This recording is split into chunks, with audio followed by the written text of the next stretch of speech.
لە مەراسیمێکدا کە لە سەربازگەی مەنینە لە سەمسەماڵ بەڕێوە چوو فەرماندە سەربازیەکانی پێشمەرگە و هێزی هاوپەیمانان ئامادەی بوون کۆتایی بە خولێکی مەشق و ڕاهێنان هات کە بۆ فەوجێکی لیوایەکی پیادە ڕێکخرا بوو. ئەمڕۆکە فەوجی یەکی لیوای یەک بۆ ماوەی 2 مانگونی و زیاترە مەشق و ڕاهێنانەکانی تەواو کردووە.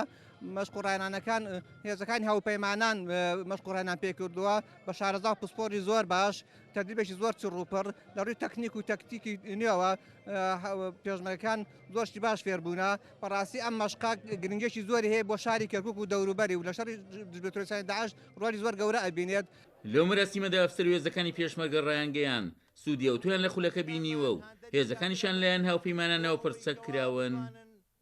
هێزەکانمان هەمووی پێویستیان بە مەشقەیە ئەمما گرنگێکی تەواوی هەیە بۆ سنووری کەرکووک بە تایبەت بۆ فەوجی یەک لیوای یەکمان لە بیدایەتی شەڕی داعشەوە ئەمانە لە بیدایەتی شەڕی داعشەوە فەوجی یەکمان گرنگێکی تەواوی هەبووە بەڕاستی 28 شەهیدی هەیە ئەم فەوجە نەک هەر فەوجی یەک فەوجەکانی کەشمان زۆر پێویستیان بە مەشقە.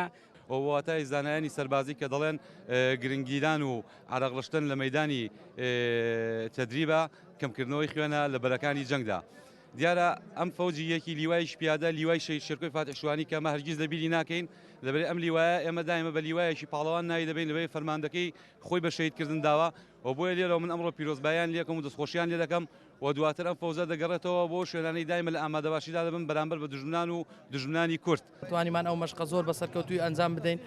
هیوادارم زیاتر هاوپەیمانان هاوکاری هێزی پێشمەرگەکەن لەبەرەوەی هێزی پێشمەرگە هێزێکە ئەفسانەی داعش تێکشکاند و ئەو هێزە دەتوانێت ئێستا بەرگری لە باتی هەموو جیهان شەڕی داعش بکات کە لەسەر زەمین.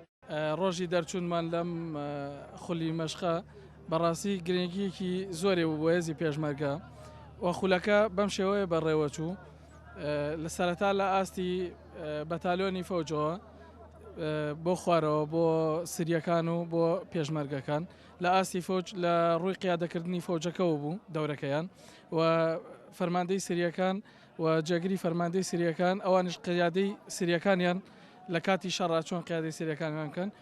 بەشداربوونی خولەکە ژمارەیان 598 ئەفسەر و پێشمەرگە بووە و لەمڕۆ دەگەڕێنەوە بۆ بەرەکانی جەنگ بۆ ڕاودونانی تیرۆستانی داعش لە باشووری کەرکووک. عومەر غەریب، کورسات نیوز، سەمسەماڵ.